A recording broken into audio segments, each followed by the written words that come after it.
You are watching Grace Television.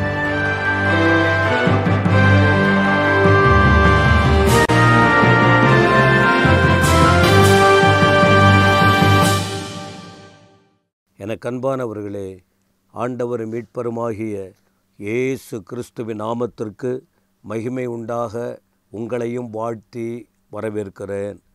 கர்த்தருடைய பெரிதான கிருபையினால் மீண்டும் ஒரு முறை இந்த கிரேஸ் தொலைக்காட்சியின் வாயிலாய் இயேசுவோடு பேசுவோம் என்ற இந்த வார்த்தையில் உங்களுக்கு தேவ வார்த்தையை சொல்ல இந்த கிருபையை தேவன் எனக்கு தந்தார். கர்த்தருடைய நாமத்திற்கு ஸ்தோத்திரம். இதற்கு முந்தி ஒரு வசனம் உங்களுக்கு சொன்னேன், உங்களுக்கு தெரியும். ஒரு பவுல் என்ற தேவ மனுஷன் அளவுக்கு மீறி போராட்டங்கள் வந்தது. இந்த எல்லா போராட்டத்தின் மத்தியிலும் ஆண்டவர் இயேசு கிறிஸ்துவை விட்டு பிரிந்து போகவில்லை என்பதாக. அப்போ உங்களுக்கு மீண்டும் ஒரு வார்த்தை என்ன சொல்லுகிறேன்னு சொன்னால், அப்படின்னா ஆண்டவரை விட்டு பிரிந்து போக முடியுமா மனுஷன்? பின்னி பிணைக்கப்பட்டவர்கள், அன்பால் இணைக்கப்பட்டவர்கள், அபிஷேகத்தால் அரவணைக்கப்பட்டவர்கள், ஆண்டவரால் அழைக்கப்பட்டவர்கள், தேவனால் கற்பிக்கப்பட்டவர்கள், ஆண்டவரால் பக்குவப்படுத்தப்பட்டவர்கள், ஆண்டவராலே அனுப்பப்பட்டவர்கள், அவருடைய பிரசன்னத்தால் பின்னி பிணைக்கப்பட்டவர்கள், ஏராளமான காரியங்களை கூடவே இருந்து 3.5 வருடம் கற்றுக்கொண்டவர்கள் பிரிந்து போக முடியுமா? அப்போ பிரிந்து போகிறாங்க அப்படின்னு சொன்னால் அவருடைய அன்பை புரியாததினால், அவருடைய வல்லமையை உணராததினால், அவருக்குள்ளே இருக்கிற அந்த மகத்துவம் புரியாததினால், உலகத்தின் மீது ஆசை வைப்பதினால், இதைவிட ஏன்னா ஆண்டவருக்குள்ளே ஒரு மனுஷன் வந்தால் உலகத்தை பொறுத்த வரைக்கும் ஃப்ரீடமாக இருக்க முடியாது. இஷ்டத்துக்கு வாயில் வந்தபடியெல்லாம் பேச முடியாது, பேசக்கூடாது. ஒரு மனிதன் ஆண்டவருடைய பிரசன்னத்துக்குள் வந்து விட்டால் இஷ்டம் போல் அங்கும் இங்கும் அலைய முடியாது. ஏன்னா தேவனுடைய பிரமாணம் அப்படிப்பட்டது. ஒருவன் ஆண்டவராகிய இயேசு கிறிஸ்துவுக்குள்ளே வந்து விட்டால் அவன் உலகத்தை வெறுக்க வேண்டும். உலகம் என்று சொல்லும்போது பாவத்தை வெறுக்க வேண்டும், ஆசைகளை வெறுக்க வேண்டும், பரிசுத்த குலைச்சலை உருவாக்குகிற செயல்களை வெறுக்கத்தான் வேண்டும். இது நமக்கு தெரியும். எது நல்லது எது கெட்டது என்று நன்றாகவே தெரியும். இதற்கு முன்பு ஒரு காரியங்களில் அடிமைப்பட்டு இருக்கும்போது அதில் ஏற்பட்ட சுக துக்கங்கள் தெரியும். ஆனால் ஆண்டவர் இயேசுவை அறிந்து அவருக்குள் வந்து அவருக்காக வாழ வேண்டும், அவரோடு பயணிக்க வேண்டும், அவருக்கு மகிமையாக இருக்க வேண்டும், அவருக்கு மகிமையை கொண்டு வர வேண்டும். அநேகர் இந்த செவ்வையான தெளிவான பாதைக்கு வர வேண்டும் என்று யோசிக்கிறவர்கள் ஒன்றை விடாமல், ஒரு இருளின் கிரியைகளை விடாமல், ஒரு அடிமைதனத்தை விடாமல், ஒரு அசுத்த கிரியைகளை விடாமல், ஒரு பரியாச காரியங்களை விடாமல், ஒரு பொய் சொல்லுகிற காரியத்தை விடாமல், இந்த உலகத்தில் சாட்சி கெட்டுப்போகிற காரியத்தை விடாமல் ஆண்டவரை பின்பற்றவே முடியாது. அவரை பின்பற்ற வேண்டுமானால், அவருக்காக வாழ வேண்டுமானால் இழக்க வேண்டும். அப்படியானால் யாராவது அப்படி போயிருக்காங்களா? ஆண்டவரிடத்தில் வந்த பிறகு, அவருடைய அன்பில் மூழ்கின பிறகு, அவருடைய உபதேசத்தால் வளர்க்கப்பட்ட பின்பு, அவரால் ஆகாரத்தை பெற்று அவரோடு நடந்தவர்கள் அப்படி பிரிந்து போனார்களா? போக முடியுமா? முடியும். போயிருக்காங்களா? போயிருக்காங்க. யோவான் எழுதின சுவிசேஷம் 6ஆம் அதிகாரத்தின் 66 முதல் ஒரு தொடர்ச்சியான வசனங்கள் ஆண்டவர் இயேசு சொல்லுகிறார். 65 ஒருவன் என் பிதாவின் அருளை பெறாவிட்டால் என்னிடத்தில் வரமாட்டான் என்று இது நிமித்தம் உங்களுக்கு சொன்னேன் என்றார். மேலே ஒரு சம்பவத்தை சொல்லி வருகிறார். ஒருத்தவனுக்கு பரலோக அருள் இல்லாவிட்டால் அவன் என்கிட்ட வரவே முடியாது சொல்லிட்டு இப்படி அவர் உபதேசத்தை சொல்லிக்கிட்டு இருக்கார். நிறையா விஷயம் சொன்னார். இந்த 6ஆம் அதிகாரம் அற்புதமான போதனை, பரலோகத்துக்கு போவதற்குரிய காரியங்கள், இயேசு கிறிஸ்துவை பின்பற்ற வேண்டிய விஷயங்கள், அவருடைய சரீரத்துக்குட்பட்ட வெளிப்பாடு, அவருடைய இரத்தத்தை குறித்த காரியம், இதை குறித்த காரியங்கள் நினைவு கூறும்படி சொன்ன விஷயங்கள், இதை சொன்னபோது அவர்களால் புரிஞ்சிக்கல. என்ன செஞ்சாங்க? 66ஆம் வசனம், யோவான் 6:66. அது முதல்.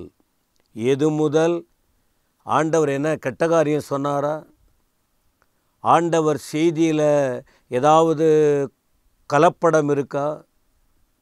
குழப்பமான வார்த்தைகள் ஏதாவது கர்த்தராகிய இயேசு கிறிஸ்துவின் வாயிலே புறப்பட்டதா? அவர் பல இடங்களுக்கு போயிட்டு உபதேசத்தை ஆலயத்தில், ஜெப ஆலயத்திலே பண்ணும்போதும், வெளியிலே போயிட்டு அவர் அவருடைய அதிகாரமுள்ள வார்த்தைகளை சொன்னபோது வேதத்தில் படிக்கிறோம், ஆச்சரியப்பட்டார்கள். இதை போல ஒரு நாளும் நாம் கேள்விப்பட்டதே கிடையாது, கேள்விப்பட்டதே இல்லை. அப்படிப்பட்ட ஞானமுள்ள வார்த்தைகள், எப்படி இந்த ஞானம் அவருக்கு எப்படி வந்தது என்று சொல்லுகிற அளவுக்கு அவ்வளவு கருத்துள்ள வார்த்தைகளை கர்த்தர் இயேசு சொல்லும்போது, உபதேசத்தில் அவர் மாற்றம் தடுமாற்றம் இருக்குமா? ஒன்றுமில்லை. ஆனால் அப்படிப்பட்ட வார்த்தைகளை ஆண்டவர் சொன்னபோது அவரால் வளர்க்கப்பட்டவர்கள், அவரோடு நடந்தவர்கள் என்ன சொல்கிறாங்க? அது முதல். வசனம் சொல்லுது, அவருடைய சீஷரில் அநேகர். யாரோ ஒருவர் வந்து அற்புதத்துக்காக வந்தார்களா? ஆகாரத்துக்காக வந்தாங்களா? சுகத்தை பெறுவதற்காக வந்தாங்க? அங்குள்ள சூழ்நிலை, அங்கே சொல்லப்பட்ட வார்த்தை கேட்காம போயிட்டாங்க என்று சொன்னால் அர்த்தம் இருக்குது. ஆனால் இந்த இடத்துல பக்குவம் அடைந்த இருதயம் உள்ளவர்கள் அவருடைய வார்த்தையை அவ்வளவு காது கினிய, கண் குளிர அவரை கண்டு, காது கினிய அவருடைய வார்த்தைகளை கேட்டு அற்புதமாய் வளர்ந்த, நல்ல தெளிவு பெற்ற சிலர் அவரோடு கூட, அவருடனே கூட நடவாமல் பின்வாங்கி போனார்கள். இன்றைக்கும் அதுதானே நடக்குது, இன்றைக்கும் அதுதானே நடக்கிறது. ஒன்றும் ஆச்சரியம் இல்லை. அன்றைக்கு ஆண்டவர் இயேசுவோடு இருந்தவர்களே அவர் சொன்ன நல்ல வார்த்தைகளை கேட்க முடியாமல், அந்த நல்ல வார்த்தைகளை ஏற்றுக்கொள்ள மனமில்லாமல் விலகி விலகி போகும்போது, இன்றைக்கு உலகத்திலே உலக அடிமைதனத்தில் மூழ்கி ஜெபம் இல்லாமல், வசனம் இல்லாமல், ஆலயம் இல்லாமல், அபிஷேகம் இல்லாமல், ஐக்கியம் இல்லாமல், அந்நிய பாஷை இல்லாமல், தெளிவு பெறாமல், எப்போவுமே கேலி, பரியாசம், விரோதம், ஒருவரை பற்றி ஒருவர் பேசி அசுத்த காரியங்களுக்கு இடம் கொடுத்து நாம் செய்வது தவறு, நாம் பேசுவது தவறு என்று யோசிக்காமல் துணிகரமாக இருக்கிறவர்கள் மனசு சரியாக இருக்குமா? பின்வாங்கி போவாங்க தான், பின்வாங்கி போவாங்க. அப்போ தான் ஆண்டவர் அப்படி பார்த்து தம் கூட நெருக்கமாக இருந்தவர்களை பார்த்து சொல்கிறாரு, 12 பேரையும் நோக்கி, நீங்கள் போயிட போகிறீங்களா? அவங்கெல்லாம் போயிட்டாங்களே, அவங்கெல்லாம் போயிட்டாங்களே, நீங்களும் போய்விட மனதாக இருக்கிறீங்களா? அப்போ தான் பேதுரு சொன்னார், வேதனையோடு சொல்லியிருப்பார், எப்பொழுதெல்லாம் இந்த வேத பகுதியை நான் படிக்கிறேனோ, இந்த வேத பகுதியை சொல்கிறேனோ, என் மனசு உடையும். இந்த வார்த்தை, நீங்களும் போய்விட மனதாக இருக்கிறீர்களோ? அவங்கெல்லாம் போயிட்டாங்க, நான் எதிர்பார்க்கவே இல்லை, என் கூட இருந்தீங்களே, என்னை விட்டுட்டு நீங்கள் கூட போகிறீங்களா? பேதுரு சொன்னார், ஆண்டவரே, யாரிடத்தில் நாங்கள் போக முடியும்? உம்மகிட்ட தானே நித்திய ஜீவ வசனங்கள் உண்டு, எங்கே நாங்கள் போகிறோம்? எல்லாத்தையும் விட்டுட்டு தானே உங்களை பின்பற்றி வந்தோம், எல்லாத்தையும் விட்டுட்டு உங்களை பின்பற்றி வந்தோம். இப்போ ஏதோ ஒரு சூழ்நிலைக்காக அவர்கள் போனாங்கங்கிறதுனால நாங்கள் போக முடியுமா? கண்டிப்பாக போக மாட்டோம் ஆண்டவரேன்னு சொல்லி தன் உணர்வுகளை வெளிப்படுத்தி ஆண்டவரை பிடித்து கொண்டதை பார்க்கிறோம். இந்த வார்த்தையை கேட்கிற என் அன்பு சகோதர சகோதரிகளே, இந்த உலகம் அழிவுக்குரியது, நிரந்தரம் அல்ல. அழியாத தேவன் ஆண்டவர் இயேசு. அவருக்குள்ளே வந்துட்டீங்க, பாதியிலே போயிடாதீங்க, கடைசி வரைக்கும் நில்லுங்க. உங்களுக்காக மேன்மை காத்திருக்கு, அதை இழந்துடாதீங்க. அவருக்காக வாழுங்க. பிரிந்து போகிறவங்க போகட்டும், நீங்கள் கர்த்தருக்காக நில்லுங்க. அவர் ராஜ்யத்தை கட்டுங்க. கர்த்தர் உங்களை ஆசீர்வதிப்பார். கர்த்தருடைய நாமத்திற்கு ஸ்தோத்திரம்.